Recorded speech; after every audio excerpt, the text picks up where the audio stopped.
Well, we're moving on now to discuss corruption. Successive governments in Nigeria have always promised to fight corruption to the latter. In fact, the past president, President Muhammad Buhari, came on the heels of fighting corruption.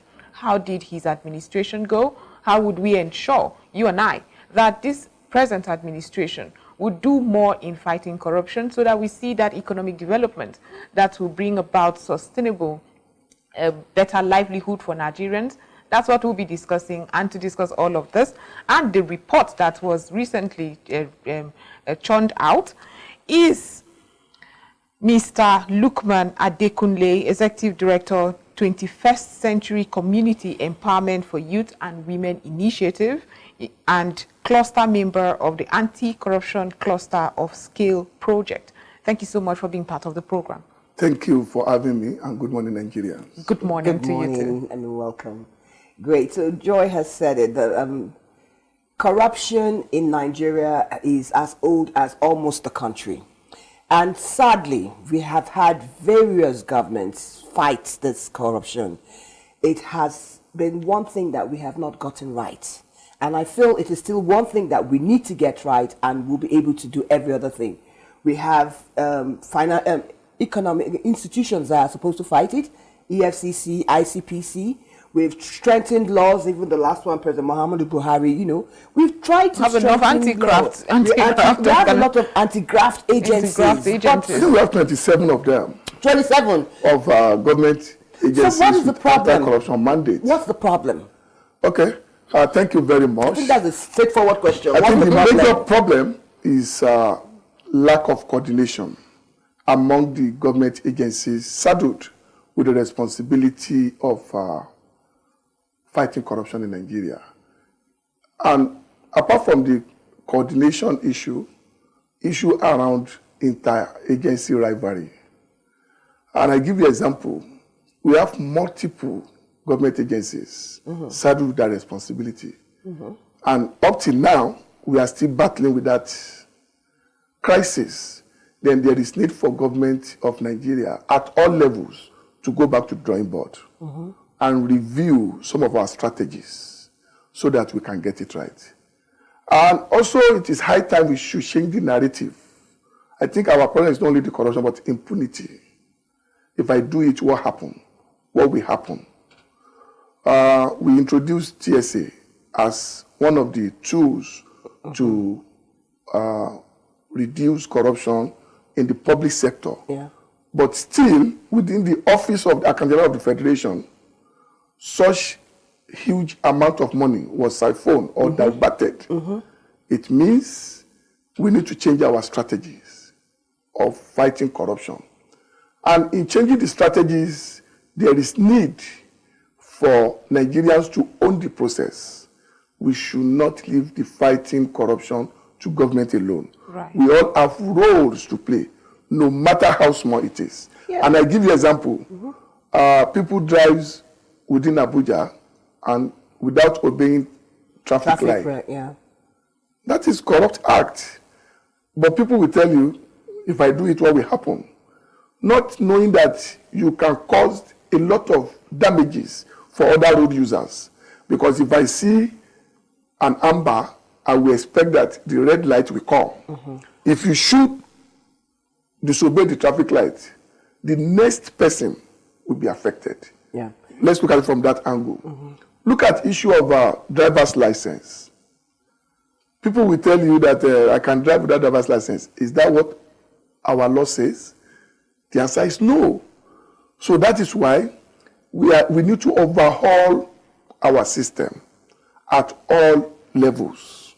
Once we do that, we let Nigerians know that you also have a role to play. We should not leave the fight for only Mr. President, Vice President, or Minister. Yeah, but we have those institutions for that. And like you mentioned earlier, we have about 27 of them. We know the popular ones, you understand, which is EFCC and ICPC. We have NFIU, we have Code of Conduct Bureau, we have Customs, we have Immigration, Nigerian Police Force. You know, the question I want to ask is this. Do you think that it's because these agencies, let's focus on the anti-graft ones exactly, that's EFCC, ICPC, those major ones, Code of Conduct Bureau. Code of Conduct, Office of Auditor General. Okay, good. You see, because, you know... But the question I want to ask is this. Do you think they're not successful in the fight against corruption because they don't have the kind of independence that they should have? Nigerians are also susceptible to the fact that, like you said, no punishments, impunity. So we see sensational XYZ person stole $10 billion, newspaper gist. After that, no sanctions.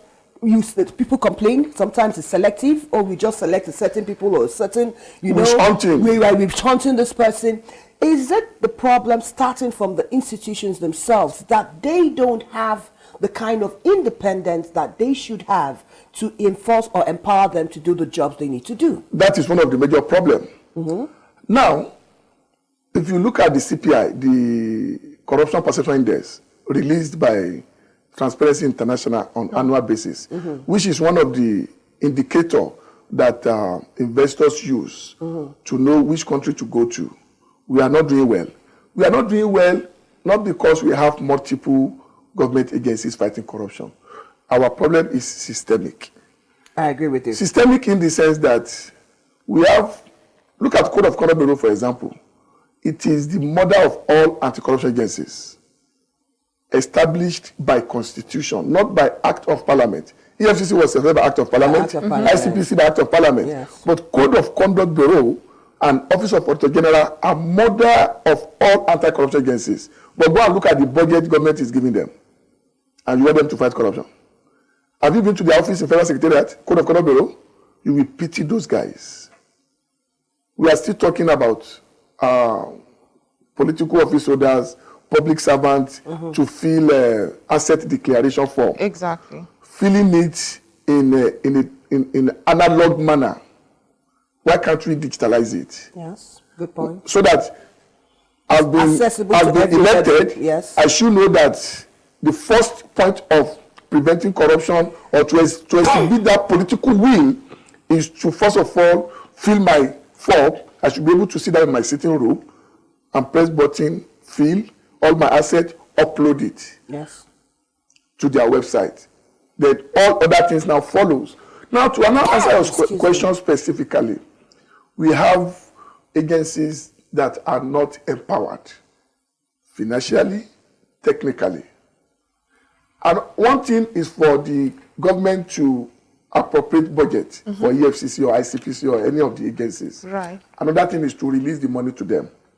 This is high time we should be fighting corruption with technology. Okay. We are still fighting corruption in an analog way. We have signed a lot of international treaties and conventions, but up till now, see where we are. So what can we do? Like the report that she mentioned, there are 10 principles in that GIFA report that Nigeria needs to adhere to. One of that principles is to strengthen the anti-corruption agencies. Yeah. How do you strengthen anti-corruption agencies? You need to make provision for all their needs.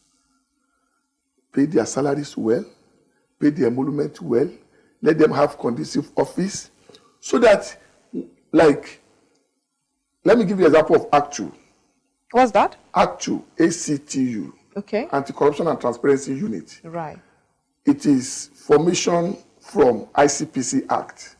Every federal government agencies, MDAs, is expected to have ACTU as a department, headed by Directorate KEDA, Assistant Director, Deputy Director, or Director. Yes. And the essence is to checkmate the process within that agencies. But unfortunately, they are not empowered to work. At times, you only go to MDAs where they have them. You just see the signboard, maybe a poster, reports. These corrupt practices to this number. That's all. They are managing office with their colleagues in the office. How do you want them to? Now, if you want to involve Nigerians to fight corruption, very unfortunate, we thought the last administration, we assent to the whistleblowing They had the protection Whistleblowing Act, yes. bill. It's still a bill pending before National Assembly, the current assembly that is going. But we hope it will see the light of the day. Because if you blow whistle and you're not protected, you will be discouraged to report. And what we need to do as a nation is to try and see how we can improve around prevention. You will agree with me that prevention is better than cure. Yeah. And if we prevent, it will help us as a nation. ICPC was established mainly to play the role of prevention, educate Nigerians.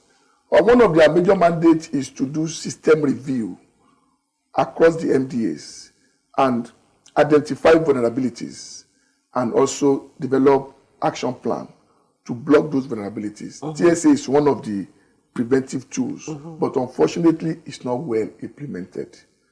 Those are the challenges. We have good laws, but implementation is the major problem. We are not coordinated in the fighting against corruption. We are not coordinated. We have multiple agencies that are not talking to themselves. But on paper, they will tell you they have coordination meeting. Every quarter we meet. What are the outcomes of those your meetings? We go to international meeting to just go and do jamboree. Because now we have signed on to OGP, Open Government Partnership. Yeah. How are we implementing it? Concentration is on federal. What happened at the state? The state, yes. What That's happened at very the local important. government? Yes, that's because very important. it is when we try to distill the process, let Nigerians own it. Before, if you go to local government or area council, as we have it at the FCT, you will see local government busy doing gutters, doing this, renovating market. But today, they hardly do anything. Why? Because of joint allocation they are getting. So governor decide what to give to a local government chairman. Yes, I think that's why most states have. So if I don't like your face, yes, I will move you and you go. Yeah. Then how many states can boast of having elected chairmen across the state? So people can't even ask them to be accountable. They are accountable to their principal. the governors. Yeah. Who are the governors. So those are the issues we have. That's why I said our problems are systemic. Can we go back? This new government is still fresh. Can we review certain things and change strategies of engagement? So what would you expect from them? What I expect President from Muhammadu Buhari, when he came in, I think that was his strongest mantra. Yes. Corruption will fight, but the story became corruption fights back. You know, Yes. that was one of his selling points to get into governance. And sadly, we had huge corruption going on under his nose. I would like to use that word, because when we do the newspaper review here, there's some figures, even sometimes I can't pronounce it. Joy will be laughing at me. I'll carry my calculator and I'm like, how much is this in Naira? Do you understand? Under the last administration, we had highest number of MDAs without audited report. So if you can't submit your book for review, which corruption are you fighting? They did some things, they achieved certain things. Absolutely. No doubt about that, but we expect last administration to do better. Now for this administration, I think they should kickstart from inaugurating the Public Procurement Council.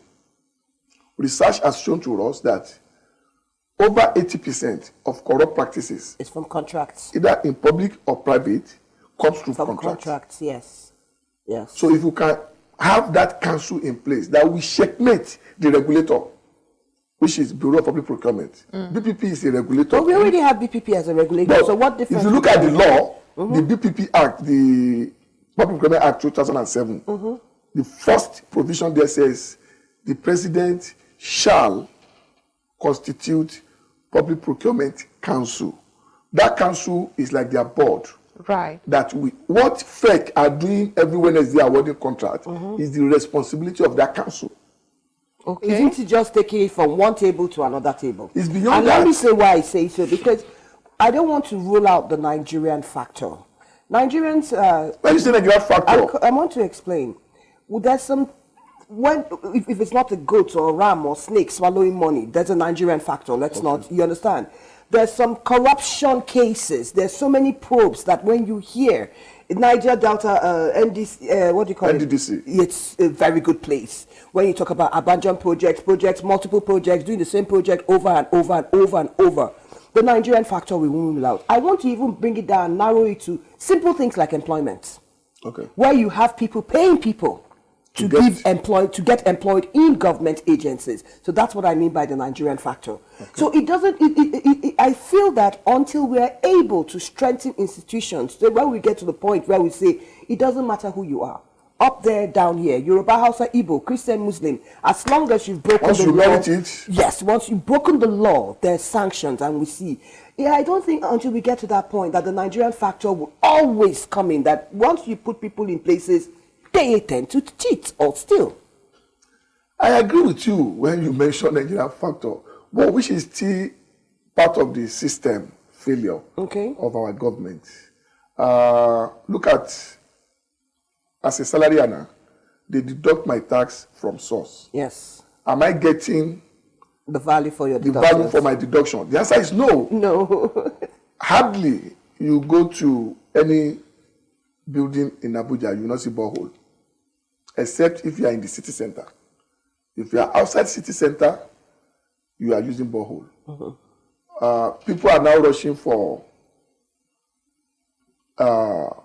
electricity generation personally now. Either you are running your generator, or you have a solar solution, or inverter or something.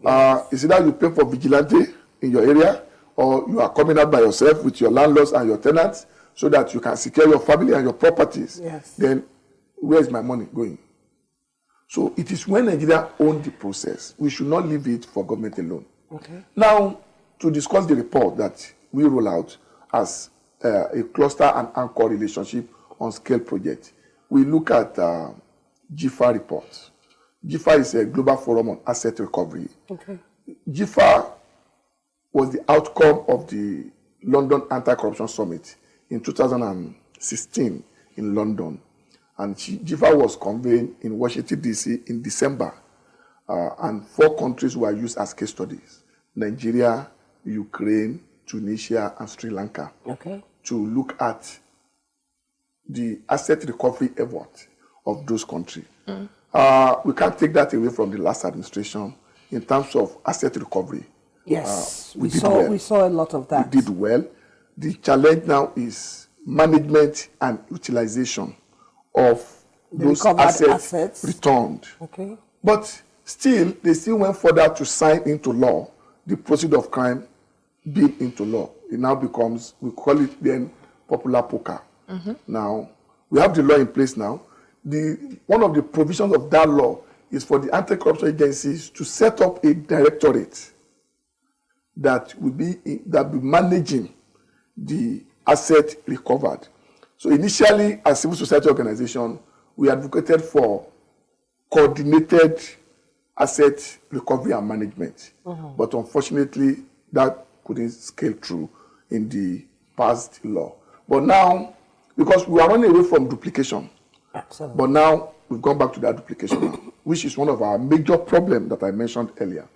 Now, ICPC now decides how to manage and utilize assets recovered. EFCC will do the same thing. Code of Conduct will do the same thing. Nigerian Police Force will do the same thing. Customs will. That's why you can see Customs can say they want to do auction. Who they are selling to, we don't know. Yes, we don't know. Do you get it I've asked that question several times. Yes. So the immigration can say they want to do auction because now the laws has made provision for them to do that now individually. Okay. Because this is public money. Why should not be harmonized? Harmonize. Yes. And use the proceeds for the victims of corruption. Exactly. But unfortunately, that's what we have now. ICPC and EFCC have set up that directorate. Code of Conduct Bureau is now working on setting that directorate up as well too. So for the last administration, they've tried around asset recovery. And remember I mentioned prevention. To trace an asset outside the shore of Nigeria is not easy. Right. Because you have to first of all identify before you trace. Before you now talk about repatriation. Process of repatriation can take longer period. So that is why it's better for us to prevent it not from even going out. Yes. So that if you want to deal with local asset recovery effort, it will be very easy. No stringent law will be adhered to when we are dealing with a local recovery. As close as Nigeria Republic, for us to get assets of Nigerians, in the Republic is not something that is easy. Now talk of Switzerland, UK. So the GIFA principles has 10 principles. One of the principles is partnership principle, meaning both requesting country and returning country need to build partnership. Okay. We need to have understanding. And Nigeria, we have made a lot of effort around that. We have good relationship with UAE, UK, US, to some extent Switzerland as well too. So our assets in those countries are easily traced. Recently, we just traced another Abacha 3 or Abacha 4 now. At a point, we lost count about Abacha County, exactly. We have Abacha 1, Abacha 2, Abacha 3, Abacha 4. Maybe we'll still get Abacha 5, we don't know. So now, we have the money in the country now. Part of the money was used to do the second Niger Bridge. Yes. Lagos-Ibadan Express, Abuja-Kano-Kaduna Road, rail project. The principle talk about transparency and accountability. Once you get any return asset, publish it on the website. Good. Tell Nigerians about it. Exactly. Design a framework on the utilization. Allow civil society, media to participate in the utilization. That is another principle within the GIFA principle. Involvement of civil society organization. And we saw that happen at GIFA in Washington, D.C. in 2016. When the MOU was signed, we were given opportunity. ANIC, who is the anchor organization on scale project, represented civil society organization. And the $221 million Abacha load was the money used for the social investment program. The 5,000, 10,000 naira to the poor of Nigeria. Apart from market money, trader money, the $301 million Abacha load was used for that, because one of the conditions that World Bank said was that civil society must play a role in monitoring the utilization, because we don't want this money to be relooted. If you remember the conditional grant under the MDG in those days, 2010, 2011, 2012, yes, where they were building hospitals, clinics, schools, those money were relooted. OSSAP office, we award contract at a particular location from the office in Abuja. When you get to the location, you can't find you won't find any project. What happened to the money? It has been cleared, paid, contract delivered.